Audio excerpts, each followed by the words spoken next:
인사드리겠습니다. 저는 다산예듀에서 전기 실무 강의를 하고 있는 정성효라고 합니다. 반갑습니다. 오늘은 전기 에너지의 본질과 전기 기술인들이 해야 되는 역무에 대해서 한번 같이 보도록 하겠습니다. 먼저 화면을 보겠습니다. 화면에 전기라고 나와 있죠. 전기. 이 전기의 전자가 번개전자입니다. 번개가 치고 있죠. 라이트닝 번개가 치고 있습니다. 전기는 번개의 에너지를 쓰는 겁니다. 이 번개전자가 비우자 밑에 갑옥갑자죠. 수천 년 전에 저 한자를 만드는 사람이 번개가 전기라는 걸 알았다는 겁니다. 신기하죠? 자, 왜 전기가 번개의 에너지인지 같이 한번 보겠습니다. 오늘 내용 목차입니다. 전기의 본질, 전기가 어떻게 순환하느냐, 그 다음에 전기가 얼마나 빨리 움직이느냐, 그 다음에 블랙아웃, 대정전에 대해서 한번 보겠습니다. 그리고 마지막으로 전기기술인의 역할에 대해서 같이 한번 생각을 해보겠습니다. 들어가겠습니다. 전기의 본질, 이 번개 치고 있죠. 구름에서 땅으로 번개가 치고 있습니다. 저 번개가 전기의 본질입니다. 어떻게 해서 번개가 전기의 본질이 되는지 한번 보겠습니다. 번개가 치고 있죠. 무시무시합니다. 자, 이 끝에 사고 장면이 하나 나옵니다. 사람이 한 사람 사망을 하는 장면이 나옵니다. 전철 위에 사람이 올라가 있죠. 전선을 잡았습니다. 새카맣게 타버렸죠. 한 사람이 사고로 사망했습니다. 저 사람이 왜 죽었느냐? 어떤 현상이 일어났느냐? 우리가 지금 타고 있는 운송수단들이 전철, KTX, 새마을 뭐 이런 것들이 있죠. 그런 운송수단들이 예전에는 디젤 엔진으로 움직였습니다. 경유를 넣어서 움직이는 엔진을 가지고 움직였는데 요즘에는 거의 대부분이 전기로 움직입니다. 우리가 가장 친근하게 느껴지는 전철 타실 때 자세히 한번 보십시오. 전철이 이렇게 있으면은 전철 위쪽에 전선이 같이 항상 갑니다. 뭐 KTX, 새마을호 다 마찬가지입니다. 전철에서 뭐가 이렇게 올라와 있어요. 군데군데 올라와서 그 위에 전선하고 닿아 있습니다. 전철이 움직이면서 그 전선하고 계속 그 부분이 슬라이딩 하면서 이렇게 미끄러지면서 갑니다. 그게 뭔가 하면은 펜터그래피라 그럽니다. 펜터그래피. 그 위에 있는 전선에 24,000V 정도의 전압이 걸려 있어요. 그 전압을 펜터그래피에서 받아서 전동기를 구동해서 움직이고 구동을 하고 레일로 빠져나가는 겁니다. 바닥에 레일로. 그 사이에 24,000V가 걸려 있는 거예요. 거기 저 사람이 올라가서 잡았습니다. 그걸. 저 사람 몸에 24,000V 전압이 걸린 거죠. 아까 앞에 봤던 그 벼락, 낙뢰, 벼락을 맞은 거하고 비슷한 상황이 된 겁니다. 저 사람 몸에 어떤 일이 일어났느냐? 제가 계산을 한번 해봤습니다. 우리가 살고 있는 이 지구는요, 70% 정도가 물로 덮여 있습니다. 지표면의 70% 정도가. 근데 묘하게 사람의 몸의 체중의 70% 정도가 물입니다. 물. 우리 체중의 70% 정도가 수분으로 이루어져 있습니다. 저 사람 몸 안에 있는 그 70%의 수분, 그 수분을 0도씨에서부터 100도씨까지 팔팔 끓이는 에너지가 있습니다. 끓일 수 있는 에너지가. 그 에너지의 100배 정도가 들어갔습니다. 저 짧은 순간에 번쩍하는 그 순간에 저 사람 몸 안에 있는 모든 수분이 다 증발해버린 거예요. 피부에 머리카락, 손톱, 발톱, 뼈 안에 있는 그 수분까지 다 증발해서 새까맣게 타서 수덩이가 돼버린 거예요. 그래서 저렇게 사망했습니다. 저 사람이 왜 사망했습니까? 안전규정을 안 지켜서 그렇죠. 우리 전철이나 기차역에 가보면 도배를 해놨습니다. 특과 위험, 접근하지 마세요. 그거 안 지키고 올라간 거예요. 올라가서 그 길 잡은 겁니다. 불안전한 행동을 해서 사망한 거죠. 저런 사람들이 저런 불안전한 행동을 하려고 해도 할 수 없도록 보호를 하는 그 역할이 우리 전기기술인들이 해야 되는 역할 중에 하나입니다. 자, 다음에 사고 영상을 또 하나 더 보겠습니다. 이번 사고는요, 본인 잘못은 없습니다. 설비의 문제로 인해서 일어난 사고입니다. 같이 한번 보겠습니다.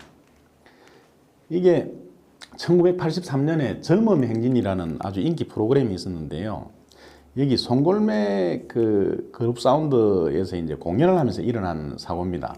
이 배철수 씨인데요. 기타 조율을 하면서 지금 나옵니다. 기타 조율을 하면서 앞에 마이크를 잡는 순간에 감전이 되어버립니다. 마이크하고 기타 사이에 이렇게 감전이 되는 거죠. 먼저 상황을 한번 보겠습니다.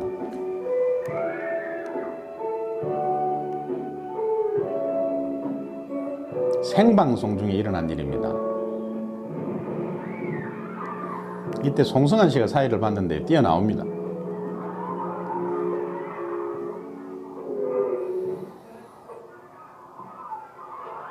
대단히 죄송합니다. 생방송 도중에 배천수 씨에게 아마 기타 만들이 된 거였어. 여기 이제 뒤에 배철수 씨가 인터뷰를 하는 장면이 있습니다. 한참 세월이 지난 다음에요. 물어봤습니다. 그때 느낌이 어땠느냐고. 하는 얘기 이렇습니다. 인간의 상상을 초월하는 강력한 프레스로 심장을 짓눌러서 터지는 듯한 그런 느낌이 들었답니다. 그래서 이제 이제 내가 죽는구나 하고 쓰러졌다는 거죠. 근데 살았습니다. 살은 게 넘어가면서 마이크를 놓은 거예요. 그러니까 감전되는 상황이 해제가 된 거죠. 해제가 돼서 살은 겁니다. 그럼 저 사람 배철수 씨가 왜 감전이 됐느냐? 앰프에서 누전이 된 거죠. 앰프에 기타하고 마이크를 쓰는데 그쪽에 누전이 돼서 이렇게 전압이 걸려서 전압이 걸려 있는 상태에서 잡아서 감전이 된 겁니다. 왜 그랬느냐? 설비가 불안정해서 그렇습니다. 그 앰프에 접지를 설치를 하고 보호 접지를 설치를 하고 누전 차단기를 설치해뒀으면 저런 일 안 일어납니다. 즉은 그 설비를 한 사람의 잘못으로 사고를 당한 겁니다. 불안전한 상태였죠. 우리 전기기술자가 해야 되는 일은 저런 불안전한 상태로 인해 가지고 사람이 전기에 감전이 되거나 사고가 나는 것을 예방하고 보호를 해야 되는 그런 역할이 전기기술인들이 해야 되는 큰任務 중에 하나입니다. 자, 그걸 생각하면서 계속 가보겠습니다. 사람한테는요, 이 감전이 됐을 때 치명적인 그 인체의 반응이 일어납니다. 근육이 마비되고 심장마비가 유발됩니다. 그 치명적인 감전이 되는 에너지의 크기가 어느 정도 되느냐? 미국의 달지엘이라는 사람이 실험을 했습니다. 많은 실험을 해서 나오는 이제 결과식입니다. 사람의 몸에 3.264 칼로리 정도의 전기 에너지가 통전이 되면은 사망할 수 있다는 거예요. 저 에너지 양이 어느 정도 되느냐? 비교를 해드리겠습니다. 우리가 마시는 커피 있죠? 저 커피 한 잔의 칼로리가 50kcal 정도 됩니다. 커피 한 잔 칼로리의 15,000분의 1입니다. 아주 미미한 에너지입니다. 저런 미미한 에너지에 감전이 됐을 때 사람이 죽을 수 있다는 거예요. 그만큼 인체는 감전에 취약합니다. 그래서 우리가 감전보호용 누전 차단기를 30mA 0.03초로 규정하고 있죠. 30mA가 사람한테 통전이 돼서 0.03초가 지나면은 치명적인 데미지를 입을 수 있기 때문에 저 기준으로 규정을 해서 강제하고 있는 겁니다. 물론 안전율을 조금 준 그 값이긴 합니다. 제세동기라는 게 있습니다. 제세동기. 우리가 주변에서 흔히 볼 수 있죠. 전기충격기, 심장 전기충격기라 그러죠. 저게 뭐냐?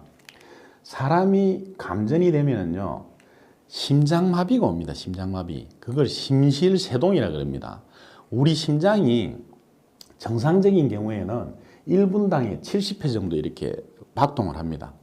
펌핑을 합니다. 펌핑을. 혈액을 펌핑하는 게 심장이죠. 그래서 폐에서 흡수한 산소, 간에서 합성을 한 영양분을 그 혈액에 실어서 온몸으로 동맥, 정맥으로 순환을 시키는 겁니다. 그래서 몸이 사는 거죠. 몸을 살리는 거죠. 근데 저렇게 감전이 돼서 세동이 일어나면요, 심실세동이 일어나면 뜹니다, 이 심장이. 1분당에 300회에서 600회 정도 가늘게 뜹니다. 엄청나게 빨리 부르르 진동을 하는 거예요. 근데 펌핑을 못 합니다. 원사이클로 펌핑을 못 합니다. 그냥 떨고 있는 거예요. 그러니까 혈액순환이 안 되는 거죠. 어떻게 되겠습니까? 혈액순환이 안 되면 산소 공급을 못 하죠. 질식사 하는 겁니다. 질식사. 사람이 뇌에 산소 공급이 4분 정도만 안 돼도 이제 뇌가 죽기 시작합니다. 그렇게 해서 질식사 하는 겁니다. 그래서 감전사고가 일어나면요, 그 사람을 살핍니다. 출혈이 있는지, 골절이 있는지, 심장 박동 상태가 어떤지, 호흡이 있는지 살펴보고 빨리 CPR을 실시해야 됩니다. 인공호흡을 해서 그 호흡을 되돌려 놓고 심장이 다시 정상 상태로 회복이 되도록 해줘야 됩니다. 그렇게 하고 빨리 병원으로 옮겨야 됩니다. 왜냐하면 전기에 감전됐을 때는 겉으로 보기는 멀쩡해도 내부로 전기가 흐르면서 혈관이 상할 수 있습니다. 혈관이. 그래서 그 혈관이 데미지를 입은 혈관이 터져버리면 동맥 파열이 됩니다. 그래서 쇼크를 받아서 사망할 수 있습니다. 그래서 전기에 감전된 그 사고자는 빨리 전문 병원으로 옮겨가지고 전문 치료를 받아야 회복을 할 수 있습니다. 계속 가보겠습니다. 자, 감전에 대해서 조금만 더 말씀드리겠습니다. 감전의 형태가 제일 맨 처음에 보는 것처럼 전선과 전선 사이를 잡아서 저렇게 감전되는 경우가 있습니다. 그 다음에 한 전선을 잡아서 거기서 몸으로 통전돼서 대지로 이렇게 흘러나가면서 감전되는 경우가 있습니다. 그 다음에 전기기기 중에서 전기를 쓰는 기기가 누전이 돼서 거기를 접촉해서 이렇게 감전이 되는 경우가 있죠. 이 세 경우가 이제 저압에 감전되는 경우입니다. 저렇게 저압에 감전되면 어떻게 되느냐? 감전이 돼 본 사람들이 대부분 하는 얘기가 공통적입니다. 끌어당긴다 그럽니다. 손으로 이렇게 잡았으면은 손을 내가 놓으려고 해도 나아지지 않고 더 세게 잡으면서 내 몸을 이렇게 그쪽으로 끌어당긴다는 얘기를 합니다. 왜 그렇느냐? 우리 몸은요, 일종의 생체 로봇입니다. 생체 로봇. 제가 이렇게 몸을 움직이고 말을 할 수 있는 거는 그 머리에서 그렇게 생각을 할 때 그 순간 동시에 신경을 통해서 전기 신호가 갑니다. 전기 신호가 가서 제가 팔을 이렇게 움직일 때는 이쪽이 2도 바꾸는 수축을 하고 3도 바꾸는 이완을 하도록 이렇게 하는 거죠. 몸이 움직이는 모든 메커니즘이 그렇습니다. 그 전기 신호가 뭐냐? 우리가 어떤 의학 드라마에 보면 이렇게 뇌파가 보이죠. 화면에 이렇게 펄스파가 보이죠. 그게 전기입니다. 전기. 아주 미세한 전기입니다. 그 미세한 전기로 사람이 움직이는데 이렇게 감전이 돼버리면은 뇌에서 신경으로 보내는 전기 신호보다 훨씬 강한 신호가 흐르고 있는 거예요. 그 신경으로. 그래서 뇌에서 아무리 신호를 보내도 받아들이질 못합니다. 그래서 움직이질 못하는 겁니다. 그러면서 근육이 수축이 되니까 잡아당기는 것처럼 느껴지죠. 이렇게 수축이 되니까 내 의지하고 상관없이 더 세게 잡으면서 끌려가는 듯한 그런 느낌이 나는 겁니다. 그래서 옛날에 우리 뭐 검전기라든지 테스트기라든지 이런 게 잘 없을 때 전기를 하는 분들이 이런 행동을 했었죠. 참 지금 생각해보면 무지한 행동입니다. 전기가 살아있는지 죽었는지 이게 뭐 110V인지 220V인지 확인하려고 손으로 맛을 본 겁니다.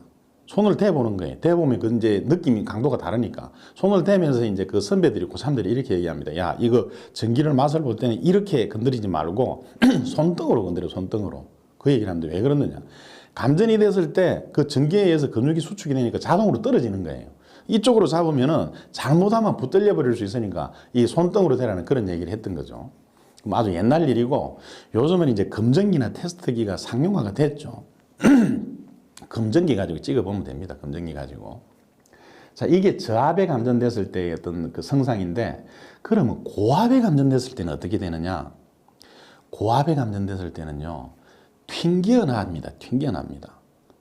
끌어당기는 게 아니라 튕겨납니다. 밀어낸다는 그런 얘기들을 합니다. 고압에 봤던 그런 감전됐다가 살아난 사람들이 공통적으로 하는 이야기들이 그렇습니다. 왜 그렇게 밀려나는 느낌이 나느냐? 원리는 이렇습니다. 감전이 되면은 몸에 전기가 흐르면서 근육이 수축되는 건 똑같습니다. 근데 근육이 수축되는 것보다 고압의 감전이 되면 엄청나게 큰 대전류가 흐릅니다. 그 감전 부위로. 그 대전류가 흐르면서 열이 나겠죠. 열이 나면은 물질이 팽창을 하죠. 우리 신체 조직도 팽창을 하는 겁니다. 열에 의해서. 팽창을 해서 그 팽창력으로 튕겨나 버리는 거예요. 이 뻥튀기하고 똑같습니다. 옛날 시장에 이런 뻥튀기를 많이 했었죠. 여기 이제 안에 뻥튀기 기기 안에 옥수수를 넣어서 계속 가열해서 열을 가합니다. 그 열을 축적을 한 다음에 이제 시간이 돼서 저 뚜껑을 열면은 그 열을 받은 깡냉이가 한꺼번에 확 팽창을 하면서 튀어나오는 거죠. 그 원리로 고압이나 특고에 감전이 되면 이렇게 튀어나오는 그런 느낌을 받는 겁니다. 이런 사고가 일어나지 않도록 안전조치를 하고 교육을 하고 하는 그런 것들이 우리 전기기술인들이 해야 될 역무 중에 하나입니다. 자, 감전에 대해서 이제 요만큼 살펴보고 계속 가보겠습니다. 그럼 전기에너지의 근원이 뭐냐? 우리가 모든 공부를 할 때 원리를 이해하는 게 가장 중요합니다. 하나하나를 아는 거는 고기를 잡아주는 거고, 원리를 가르쳐 주는 거는, 원리를 이해하는 건 고기를 잡는 방법을 아는 겁니다. 고기를 잡는 방법을 알면 어디 가서든지 고기를 잡을 수 있죠. 그 고기를 잡을 수 있는 방법이 원리입니다. 원리. 전기에 대해서 원리적인 부분에 대해서 좀 같이 보도록 하겠습니다. 전기에너지의 근원이 뭐냐? 전기에너지의 근원은 양성자와 전자가 서로 끌어당기는 힘입니다. 저걸 전기력이라 그러죠. 같은 극은 밀어내고 다른 극은 잡아당깁니다. 자석하고 똑같습니다. 자석이 같은 극은 끌어당기고 다른 극은 밀어내죠. 원자의 모양이 있습니다. 원자의 모양. 이 원자의 모양이 어떻느냐? 여기 지금 원자 번호 3번 리튬인데요. 양성자가 3개가 있죠. 그 다음에 전자가 3개가 있습니다. 이 양성자 숫자하고 전자 숫자하고 똑같습니다. 자연 상태에서. 저 숫자를 원자 번호라 그럽니다. 자연 상태에서 원자 번호 1번이 수소죠. 2번이 헬륨이고 3번이 리튬이고 4번이 베릴륨이고 이렇게 쭉 나갑니다. 이 자연 상태에서는 지금까지 발견된 원자는 118번까지 있습니다. 운운옥퓐이라 그러죠. 양성자 118개, 전자 118개가 있는 그 원소까지 발견이 됐습니다. 그 뒤에 원자 번호가 더 있는 건 전부 사람이 우리가 인공적으로 합성을 한 원자입니다. 자, 자연 상태의 원자는 양성자와 전자의 숫자가 동일해서 정기적으로 중성 상태입니다. 플러스 전기하고 마이너스 전기하고 숫자가 똑같아서 정기적으로 중성 상태라는 겁니다. 자, 여기에 대해서 구체적으로 한번 보겠습니다. 전기에너지의 근원은 양성자와 전자가 서로 끌어당기는 힘이라 그랬죠. 자, 리튬 원자 좀 크게 그랬습니다. 원자 핵에 양성자가 3개가 있죠. 그 주변에 전자가 3개가 있습니다. 정기적으로 중성입니다. 양성자 숫자하고 전자 숫자하고 플러스 전기, 마이너스 전기 숫자가 같아서 정기적으로 중성입니다. 여기서 어떤 일이 일어나느냐? 이 전자가 맨 바깥에 있는 전자가 이렇게 떨어져 나가는 일이 생깁니다. 여기서 재미있는 게 있는데요. 이 원자가 가지는 대부분의 질량은 원자 핵이 가지고 있습니다. 양성자와 중성자가 있는 저 원자 핵이 가지고 있고, 이 주변에 있는 전자는 거의 질량을 가지지 않습니다. 그런데 저 원자의 크기는 맨 바깥쪽에 있는 이 궤도에서 움직이고 있는 저 전자의 볼륨이 원자의 크기가 됩니다. 좀 더 알기 쉽게 비교를 하자면요. 잠실 운동장만한 그런 볼륨이 있는데 원자 핵의 크기가 어느 정도 되느냐? 그 운동장 가운데 축구공을 하나 놔둔 그 정도 크기가 원자 핵의 크기입니다. 그럼 맨 바깥에 돌고 있는 이 전자의 궤도는, 이 거리는 어느 정도 되느냐? 그 가운데 축구공에서 운동장 맨 바깥 트랙 정도의 거리가 됩니다. 그런데 이 원자의 크기는 맨 바깥 트랙을 돌고 있는 그 전자가 형성하고 있는 궤적의 크기가 원자의 크기가 됩니다. 사실 우리가 보고 있는 이 물질은 쪼개고 들어가서 아주 미시적으로 보면 텅 비어 있다는 거예요. 이 사이가 텅 비어 있으니까. 불교에서 색즉시공, 공즉시색 그런 얘기하죠. 그 의미가 이 의미입니다. 자, 계속 가보겠습니다. 이렇게 떨어졌습니다. 떨어지면 어떻게 되느냐? 이게 대전 상태가 되는 거예요, 이제. 원자핵에 플러스 전기는 3개가 있는데 마이너스 전기는 2개밖에 없죠. 그럼 저 원자핵은 플러스 전기를 띠는 겁니다. 그 다음에 떨어져 나온 전자는 마이너스 전기를 띠죠. 그럼 이 상태에서 어떻게 됩니까? 플러스 전기하고 마이너스 전기하고 서로 잡아당기는 그런 전기력이 생기겠죠. 이런 힘이 생깁니다. 끌어당기는 힘이. 그래서 이게 이 전자가 움직여서 다시 돌아가고 떨어져 나오고 하는 게 저게 전류입니다. 전류. 저 에너지를 우리가 쓰는 겁니다. 자, 계속 보겠습니다. 우리가 일반적인 도체로서는 구리 원자입니다. 구리 원자. 구리는 원자 번호가 29번이고 맨 바깥쪽에 이렇게 전자가 하나가 있습니다. 저 하나의 전자가 떨어져 나오고 다시 들어가고 하는 게 좀 쉽습니다. 그래서 구리가 전기가 잘 흐르는 도체가 되는 겁니다. 실제로 원자의 모양은 이렇지 않습니다. 예전에 고전적인 어떤 물리학에서는 원자핵 주변에 이렇게 층층이 궤도를 두고 이렇게 규칙적으로 움직이는 걸로 그렇게 생각을 했는데, 현대 양자 물리학에서 이제 밝혀내는 원자의 모양은 저하고 좀 다릅니다. 이게 확률 밀도함수라는 건데요. 가운데 원자핵이 있고 그 주변에 어떤 에너지 준위 궤도는 있습니다. 궤도는 있는데 그 궤도에 이 전자가 움직이는 걸 불규칙하게 움직입니다. 불규칙하게. 그래서 그 전자의 질량과 위치를 정확하게 알 수가 없어요. 그걸 알 수 있을 거라고 생각하고 많은 노력을 했는데 결국 알 수가 없다는 걸 안 겁니다. 그래서 확률 밀도 함수적으로 존재한다는 거예요. 이 전자가 요 위치에 존재할 확률, 요 위치에 존재할 확률, 그 확률을 확률 밀도적으로 몇 프로, 몇 프로, 몇 프로 그 형태로 확률 밀도 함수적으로 그 전자의 존재 형태만 규명할 수 있지 어디 있다고 정확하게 단정 지을 수 없다 하는 거, 그게 현대 양자물리학에서 그 밝혀낸 원자의 모양입니다. 이게 전자원이라고 그러죠. 이런 형태로 존재한다는 겁니다. 자, 계속 가보겠습니다. 자, 발전기가 뭐냐? 발전기는 원자의 양성자와 전자를 강제로 분리하는 겁니다. 저 원리에 대해서 좀 이따 구체적으로 좀 설명을 드리겠습니다. 기전력은 뭐냐? 원래의 안정 상태로 복귀하려는 복원력이 기전력입니다.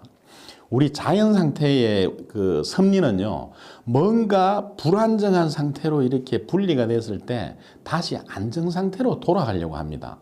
에너지가 높아졌을 때 에너지가 낮은 상태로 돌아가려는 그런 복원력이 있습니다. 그 복원력을 이용하는 게 기전력입니다. 그 다음에 에너지는 뭐냐? 이 전자가 움직이는 힘. 왜 전자가 움직이느냐? 저 원자핵은 엄청 무겁다 그랬죠. 원자핵은 안 움직입니다. 그래서 이 가벼운 놈이 움직이는 거예요. 전자가 왔다 갔다 하면서 움직이는 겁니다. 그 전자가 움직이는 힘을 쓰는 게 그게 에너지입니다. 전기 에너지. 계속 가보겠습니다. 자, 이제 좀 더 알기 쉽게 전기를 지구의 에너지라고 하는 그 이유를 설명을 드리겠습니다. 자, 이 번개가 치고 있죠. 처음 얘기했던 그 번개 얘기로 다시 돌아왔습니다. 번개 전자, 전기 전자입니다. 번개라는 것은 뭐냐? 구름에서 땅으로 전기가 흐르는 겁니다. 구름에서 땅으로 왜 전기가 흐르느냐? 구름이라는 게 뭡니까? 지표면에 있는 물이 태양의 복사열을 받아서 수증기가 돼서 하늘로 올라간 게 구름입니다. 근데 구름이 수증기가 올라가면서 무슨 행동을 하느냐? 무슨 현상이 일어나느냐? 지구에 있는 전기 중에서 저 까만 공이 그 양성자고 빨간 공이 전자라고 생각하십시오. 두 개 숫자가 똑같죠. 똑같은 상태에서 이렇게 전기적으로 결합이 되어 있었습니다. 근데 구름이 올라가면서 수증기가 올라가면서 지표면에 있는 전기 중에서 한 종류의 전기만 가지고 올라가 버리는 거예요. 대부분 마이너스 전기를 가지고 올라갑니다. 이 구름은 대부분 마이너스 전기로 대전되어 있습니다. 뭐 간혹 플러스 전기로 대전되어 있는 구름이 있기도 합니다. 그런데 어떻게 된 거냐? 이렇게 분리가 돼서 올라갔죠. 그러면 서로 잡아당기는 힘이 생기겠죠. 그 힘이 이 분리된 양에 비례해서 힘이 세집니다. 이게 전압이 생기는 거죠. 전압이. 플러스 전기, 마이너스 전기 서로 잡아당기는 힘이 점점점 세지는 거예요. 그래서 공기를 뚫고 흐를 수 있을 만큼 힘이 생겼을 때 공기를 뚫고 흘러버리는 거예요. 올라갔다가 다시 복귀하는 거. 지구로 복귀해서 자기 짝 양성자하고 결합해서 전기적인 안정 상태로 가는 거. 그게 번개입니다. 그런데 공기는요, 전기가 잘 안 흐르는 강력한 부도체입니다. 이 공기를 뚫고 전기가 흐르려 그러면은 교류는 센티미터당에 21,000V 정도의 전압이 필요합니다. 직류는 30,000V 정도의 전압이 필요합니다. 이 구름이 높이가 높죠. 수백 미터, 수킬로까지 되죠. 저걸 뚫고 흐르려 그러면은 수억 볼트의 전압이 되는 거예요. 돼야 되는 거예요. 수십억 볼트, 수억 볼트의 전압이 돼야 되는 겁니다. 그 어마어마한 전압이 쌓였을 때, 그만큼 분리가 일어났을 때 공기를 뚫고 한꺼번에 흘러버리는 것, 저게 번개입니다. 저게 전기 에너지의 본질입니다. 그래서 전기를 지구의 에너지라 그러는 겁니다. 자, 좀 더 이해하기 쉽게 다른 예를 하나 보겠습니다. 지금 물레방아가 돌고 있죠. 저 물레방아가 도는 거는 위에 있는 물이 밑으로 흘러내리면서 그 운동 에너지가 물레방아를 돌리는 거죠. 물이 흐르는 힘을 쓰는 겁니다. 그런데 위에 있는 물의 양이나 성분이나 밑에 내려온 물의 양이나 성분이나 똑같습니다. 물의 양이나 성분은 변한 게 없습니다. 단지 위에 있던 위치 에너지가 밑으로 내려오면서 운동 에너지로 변해서 그걸 가지고 물레방아를 돌리고 저 축의 에너지를 우리가 쓰는 거죠. 물레방아는 물이 흐르는 힘을 이용하는 겁니다. 전기도 똑같습니다.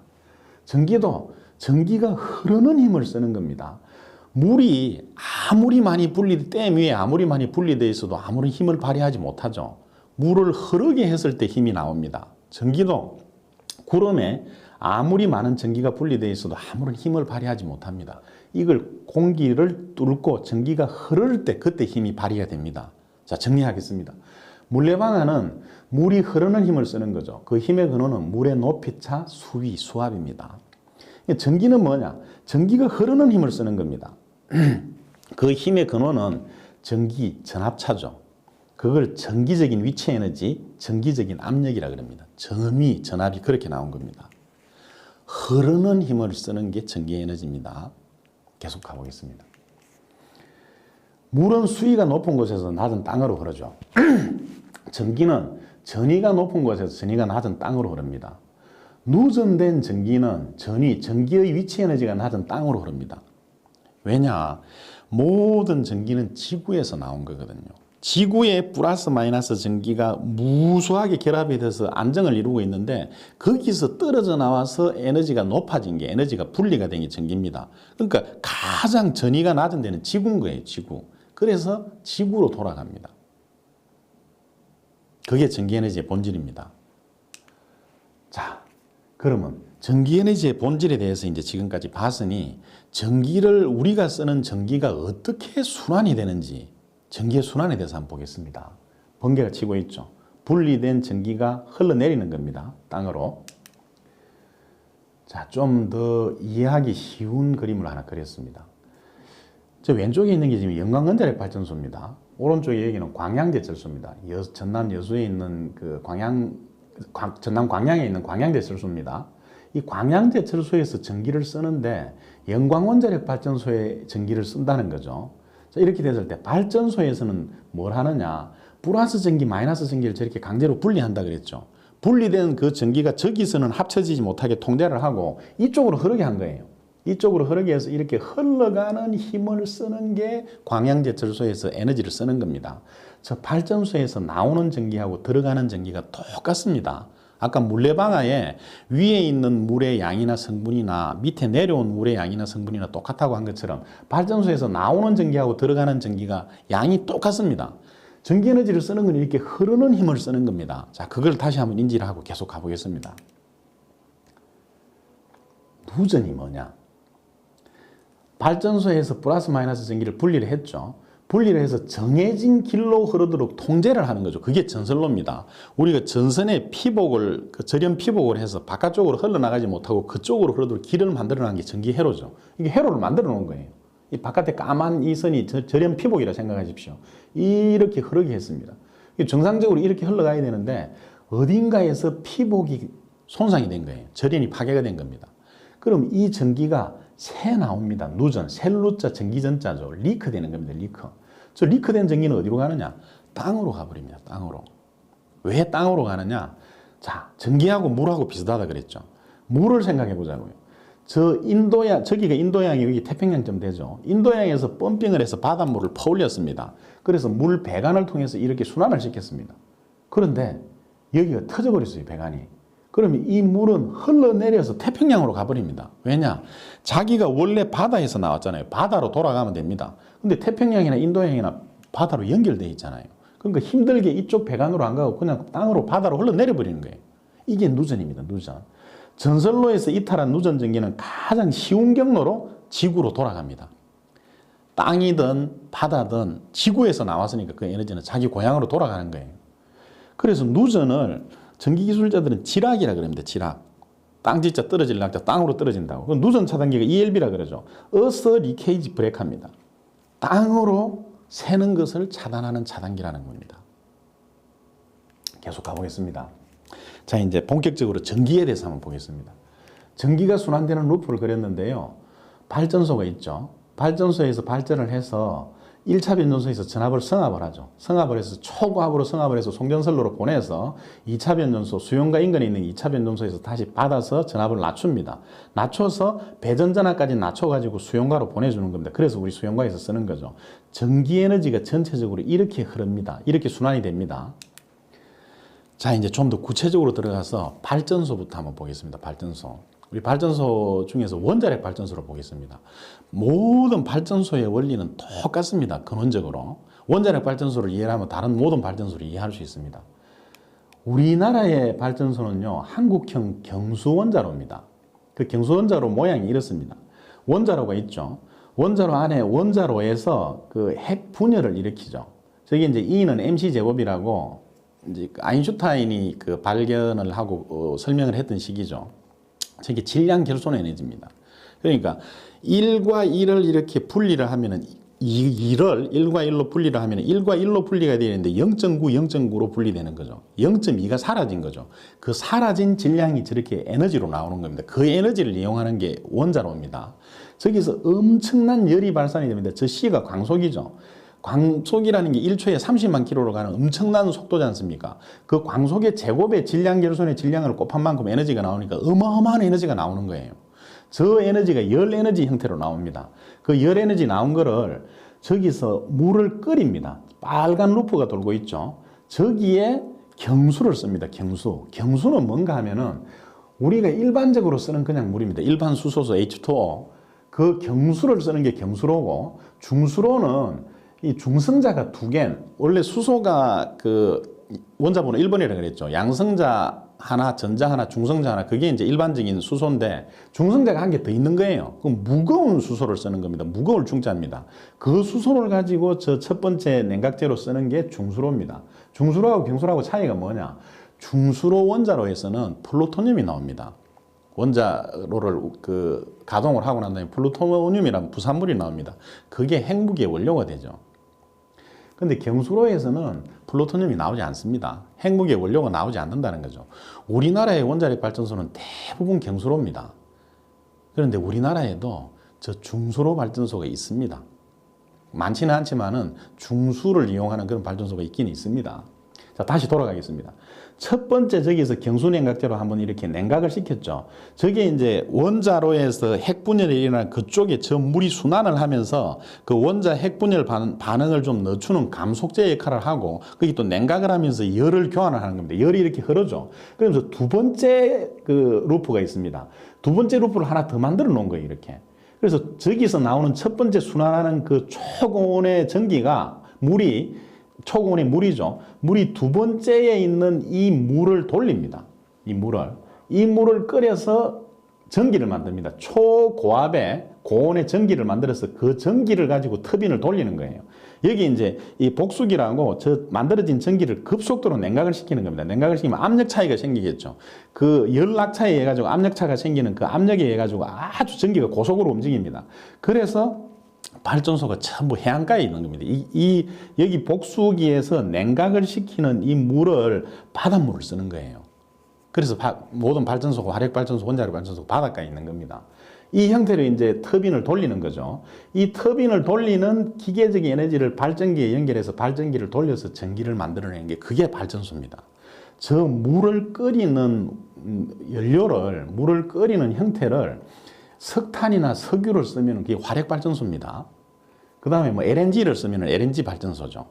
수력은 뭐냐? 이 터빈을 돌리는 거를 물에 흐르는 운동 에너지를 가지고 돌리는 거예요. 그게 수력 발전소입니다. 풍력 발전소는 이게 바람의 힘으로 돌리는 거죠. 조력 발전소는 우리가 조수관만 차이가 있죠. 달과 태양의 인력에 의해서 밀물, 썰물 이렇게 차이가 있죠. 밀물, 썰물 차이가 있는 이 물의 고저차를 이용해 가지고 물이 흐르도록 해서 그 힘을 가지고 터빈을 돌리는 게 조력 발전소입니다. 파력 발전소는 뭐냐? 파력 발전소는 파도가 이렇게 치죠. 파도가 수직 그 상하 운동을 하죠. 이 상하 운동을 하는 걸 저 밑에서 회전 운동으로 바꿔 가지고 발전기를 돌리는 거, 그게 파력 발전소입니다. 그 다음에 뭐 신재생 에너지로 태양광 발전이나 연료전지 같은 게 있죠. 그건 이제 이 형태하고 조금 다른 형태의 발전입니다. 자, 발전소의 구조가 이렇습니다. 한국형 경수로는 격리된 열교환기를 사용하고 있죠. 저렇게 격리가 되어 있는 열교환기를 씁니다. 그래서 안전성이 높습니다. 특징이. 근데 후쿠시마 원자력 발전소가 그때 파손이 됐죠. 그래서 지금 엄청난 재앙이 일어났죠. 후쿠시마 원전하고 우리나라 원전하고 근원적으로 좀 다릅니다. 후쿠시마 원전은 이게 없습니다. 두 번째 순환로가 없고 첫 번째 저 순환하는 저 물이 바로 터빈을 돌리는 거예요. 저기가 깨져버린 겁니다. 후쿠시마 원전은. 그러니까 방사능 그 원자로에서 그 직접 나오는 그 물이 유출이 돼버린 거예요. 방사능에 오염된 그 물이 유출돼서 바다로 나가버린 겁니다. 이게 지진이 일어나면서 원자력 발전소나 모든 저런 발전 계통은 그 풀 프로프 타입입니다. 풀 프로프 타입. 그게 무슨 얘기인가 하면 고장이 났을 때 정지됩니다. 고장이 났을 때 정지돼서 안전성을 확보하는 그런 형태로 설계를 하는데 후쿠시마는 어떻게 됐느냐? 지진이 일어났을 때 원자로를 멈추도록 동작을 해야 되는데 그 멈추도록 동작하는 전원이 꺼져 버렸어요. 이 뭐 사람의 실수와 어떤 자연재해가 같이 그 중복이 돼서 일어난 사고입니다. 이게 멈추지 않은 상태에서 계속 가동이 되는 거예요. 멈추게 할 수가 없는 거예요. 그래서 그 위를 덮었죠. 덮어서 바깥으로 방사능이 나오지 않도록 덮었는데 계속 원자로에서 계속 반응이 일어나고 있는 거예요. 이제 후쿠시마 원자로하고 한국 경수로하고 이런 어떤 안전성에 있어서 좀 차이가 있습니다. 그 부분도 우리 뭐 전기 기술인들이 좀 아는 게 좋을 것 같아서 말씀을 잠깐 올렸습니다. 자, 이제 하나씩 보겠습니다. 이게 터빈입니다. 터빈. 발전기를 돌리는 터빈입니다. 이 터빈에 전기 스팀이 가서 이 날개를 때리면서 이제 터빈이 도는 거죠. 이게 그 발전소 전기 대수선 공사 오바울이라고 합니다. 오바울 공사하면서 이제 터빈을 뜯어내 가지고 이 부분을 깨끗하게 청소를 하고 다시 넣는 거죠. 그 오바울 할 때 사진을 찍은 겁니다. 자, 발전기를 한번 보겠습니다. 발전기. 이게 지금 발전기인데요. 발전기 돌고 있죠. 요게 여자기입니다. 여자기. 발전기라는 게 뭡니까? 발전기에서 만드는 전기 에너지는 페르데이의 전자유도 법칙에서 나온 거죠. 우리가 이 전기를 하면서 쓰는 많은 법칙들은 사람 이름들이 붙어 있습니다. 그 사람이 저 법칙을 발견해 놓은 거예요. 아주 대단히 고마운 일입니다. 평생을 연구를 해서 평생을 바쳐서 하나의 법칙을, 하나의 이론을 찾아내는 겁니다. 그 이론을 가지고 지금 전기 문명이 이렇게 발달하고 있는 겁니다. 우리는 그 이론을 그냥 볼 수 있어요. 그 사람이 평생 동안 연구를 해서 심혈을 바쳐서 나온 그 결과물을. 이 페르데이의 전자유도 법칙이 E는 N의 dt분의 d파이죠. 이게 발전기 권선입니다. 권선. 코일 권선 곱하기 dt분의 d파이라는 거는 시간당의 자개의 변화율이죠. 거기에 비례해서 기전력이 나온다는 거죠. 근데 이 앞에 마이너스가 붙어 있습니다. 이 마이너스가 렌츠의 법칙입니다. 렌츠라는 사람이 저걸 발견을 한 거죠. 그 무슨 얘기인가 하면은 발전기라는 거는 여기서 이 발전기 쪽에 축이 연결되어 있고 이 여자기에서 발전기 축에 연결되어 있는 회전자, 저 가운데 돌고 있는 저 회전자로 전기를 공급을 합니다. 전기를 공급해서 전자석을 만드는 거예요. 안쪽에 도는 그 계자를, 회전자를 전자석을 만들어서 전자석이 이렇게 돌면 자기장이 변화를 하죠. 그 dt분의 d파이가 되는 겁니다. 자기장이 변화를 하는데 그 주변에 코일이 감겨 있죠. 권선이. 저 권선에 유도기전력이 나오는 겁니다. 근데 그 유도기전력이 안에서 움직이는 이 자개가 움직이는 것을 방해하는, 그걸 반발하는 형태의 자개를 만드는, 그 자개를 만들 수 있는 방향으로 기전력이 유도가 된다는 거예요. 무슨 얘기냐. 이 자연계에는 어떤 변화가 일어날 때, 불안정해질 때 안정을 찾으려는 그런 자연 복원력이 있다 그랬죠. 그 자연의 섭리입니다. 자기장이, 회전자가 움직이면서 자연 상태에 있는 그 자연의 어떤 자기장을 파손을 한 거예요. 파손을 해서 불안정하게 만든 겁니다. 그러니까 자연에서는 다시 그걸 원래대로 되돌려 놓으려는 자기장을 만드는 거예요. 그게 반발자개입니다. 이 반발자개를 만들려고 그러면 전류가 흘러야 되겠죠. 그 전류가 흐르는 방향으로 유기기전력이 나온다는 겁니다. 그게 렌츠의 법칙과 페르데이의 전자유도 법칙의 본질입니다. 자, 이렇게 나옵니다. 근데 그게 이제 어떻게 나오느냐? 발전기 안에서 저런 전자기파 형태로 나옵니다. 제가 아까 발전기는 자연의 플러스 전기, 마이너스 전기를 분리를 하는 거라 그랬죠. 그 분리라는 형태가 저렇게 분리를 합니다. 저기 저 그림이 전자기파가 움직이는 이제 그림을 그려놓은 겁니다. 전자기파는 전개하고 자개하고 서로가 서로의 길을 만들어주면서 갑니다. 앞에 징금다리를 놔주고 그걸 내가 밟고 또 징금다리를 놔주고 밟고 이렇게 가는 겁니다. 그 전개하고 자개하고 만들어지는데 이 자개가 뭐냐? 자개는 이제 수평적으로 만들어지고 이게 크로스 직교하는 방향으로 전개가 만들어집니다. 이 발전기의 여자기에서 전원을 공급해서 안에 움직이는 저 회전자의 자개를 공급하는 거죠. 그 자개를 만드는 거죠. 회전 자개를 만드는 거죠. 회전 자개가 만들어지니까 그 회전 자개하고 수직되는 방향으로 전개가 생기죠. 저 전개에 의해서 플러스 전기, 마이너스 전기를 분리를 하는 겁니다. 조금 더 복잡한 그 메커니즘이 있는데 그건 좀 이따가 다시 제가 구체적으로 설명을 다시 한번 드리겠습니다. 결국 이렇게 이해를 하면 됩니다. 자개를 만들어 주니까 이 자개하고 직교하는 전개가 만들어집니다. 전개라는 게 뭡니까? 플러스 전기에서 마이너스 전기로 전기력선이 만들어지는 겁니다. 이 전개가 만들어지면서 전자가 움직이는 겁니다. 그 전자가 움직이면서 자연의 플러스 전기, 마이너스 전기를 분리를 하는 거죠. 이게 발전기의 원리입니다. 자, 계속 가보겠습니다. 자, 발전기가 이제 그 발전기 내부 구조가 이렇게 되어 있습니다. 고정자, 여기서 유기기전력을 만드는 거죠. 유기기전력을 만들어서 이렇게 밑에 쪽으로 빠져나옵니다. 이 밑쪽으로 이제 생산전력이 나오고 들어가고 하죠. E는 마이너스 N dT분의 d파의 전기가 나옵니다. 이 여자기에서 가운데 회전자 쪽으로 전기를 공급해서 이게 전자석을 만들어주는 거죠. 그 다음에 발전기 내부는 기밀이 되어 있습니다. 기밀이 되어 있는 상태에서 수소가 들어가고 나오고 이렇게 순환을 하게 되어 있습니다. 우리 발전소에서 가끔씩 그런 그 뉴스를 볼 수 있습니다. 수소가스 폭발 사고가 일어납니다. 아주 위험하고 심각한 사고입니다. 수소가스는 아주 강한 폭발성을 가지고 있습니다. 그 수소가스가 폭발한 거예요. 왜 그런 일이 일어나느냐? 발전기 안에 수소가스를 채워놨습니다. 공기를 빼고 수소가스를 넣어놓은 이유는 이렇습니다. 발전기를 냉각을 시키기 위해서 그렇습니다. 이게 전류가 흐르고 회전을 하면서 엄청난 열이 발생하겠죠. 그 열을 냉각을 시키는데 그 냉각성이 수소가 가장 뛰어납니다. 그래서 냉각을 하기 위해서 넣어놓은 거예요. 그 다음에 수소기체는 마찰 계수가 적습니다. 공기보다도.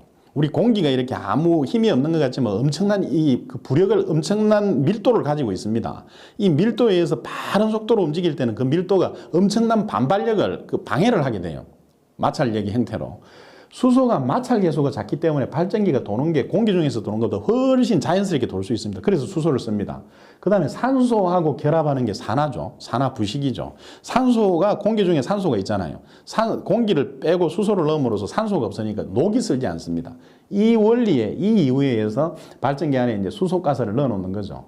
근데 저 부분이 어딘가 이렇게 리크가 되고, 리크에 대한 그 안전장치가 고장이 나고, 경보장치가 고장이 났을 때 저 수소가스가 폭발하면서 그 수소가스 폭발 사고가 일어나는 겁니다. 내부 건성 구조는 이렇습니다.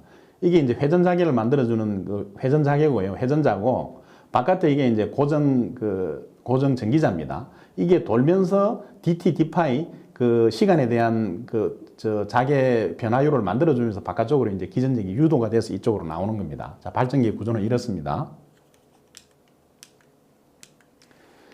그 다음에 터빈을 한번 보겠습니다. 이게 발전소의 심장부죠, 심장부. 터빈이 아까 제가 말씀드렸던 그 이제 그 고온 고압의 전기가 나오죠. 그 전기가 맨 첫 번째 이 고압 터빈을 때립니다. 고압 터빈이 이렇게 파이가 좀 작죠.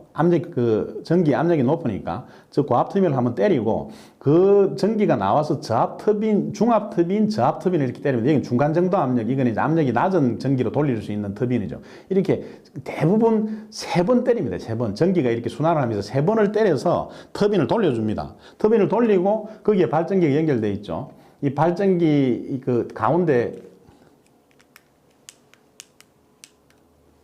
이게 발전기 가운데 이제 회전 자개를 만들어주는 거죠. 가운데 회전 자개를 회전을 시켜서 그 여자기에서 이제 회전 자개 쪽으로 전기를 공급해서 전자석을 만들어주는 겁니다. 그리고 출력이 나오는 거죠. 발전기에서 생산한 전력이 이렇게 출력이 나옵니다. 이게 발전소의 심장부 터빈룸이 이런 구조로 되어 있습니다. 자, 이제 본격적으로 한번 들어가 보겠습니다. 발전소에서 전기를 만들죠. 이 전기를 만드는 게 발전기의 출력 전압은 그렇게 높지 않습니다. 원자력 발전소가 22,000V 정도 되고 수력이 11,000V, 화력이 22,000V 정도 됩니다. 이게 충남 보령에 있는 보령화력 발전소인데 제가 저 발전소 공사를 할 때 같이 동참을 했었습니다. 여기서 이렇게 만들어서 전력이 나옵니다. 발전기에서 전기를 생성을 하는 거죠. 그 다음에 성압을 시킵니다. 성압. 오를 성자죠. 압력을 높인다는 겁니다. 초고압으로 전압을 높입니다. 이게 이제 발전소 안에 있는 변전소입니다. 발전기에서 나온 그 전압을 이 발전소 안에 있는 전압에서 초고압으로 올려서 송전선로 이렇게 보냅니다. 이걸 테이크업 타워라 그럽니다. 여기서 나가서 송전선로로 연결이 되는 겁니다. 송전선로입니다. 송전선로에는 우리나라에서는 뭐 154, 345, 765 이 계통을 대부분 쓰는데요. 이게 345 철탑입니다. 34만 5천 볼트죠. 그리고 765를 쓰고 있는데 일부 쓰고 있습니다. 일부. 태백에서 가평 가는 그 구간이 이제 765 선로를 쓰고 있는데 철탑 모양이 좀 다릅니다. 우리가 영동고속도로 타고 저 강원도 쪽으로 가다 보면은 왼쪽에 이 철탑이 있어요. 왼쪽 산에 저 철탑이 보입니다. 어마어마하게 큽니다. 딱 봐도 저건 좀 다르네 하는 그런 느낌이 납니다. 그게 765 철탑입니다. 그러면 왜 이렇게 전압을 높이느냐? 왜 전압을 초고압으로 높여서 송전을 하느냐? 이유가 있습니다. 제가 전기하고 물하고 똑같다 그랬죠. 여기도 이제 물로 좀 이해를 해보겠습니다. 물탱크가 있습니다. 물탱크. 물탱크에서 수직 직하로 지금 배관이 하나 내려와 있죠. 거기 분기 배관들이 있습니다. 똑같은 굵기라고 가정을 하자고요. 그런데 맨 위에 있는 저 배관에는 시간당에 25톤의 물을 보낼 수 있습니다. 그 밑에는 50톤, 75톤, 100톤 점점 많아집니다. 왜 많아지겠습니까? 감각적으로 생각이 나죠. 이해가 가죠. 압력이 다른 겁니다. 압력이. 물의 위치 에너지가 여 밑이 훨씬 크잖아요. 그러니까 수압이 강하게 걸리는 겁니다. 수압이 강하게 걸리니까 같은 굵기의 배관에 밀어내는 물의 양이 많은 거예요. 압력이 세니까. 전기가 똑같습니다. 송전선로의 이 송전선로 케이블의 굵기를 무한정 굵게 할 수 없습니다.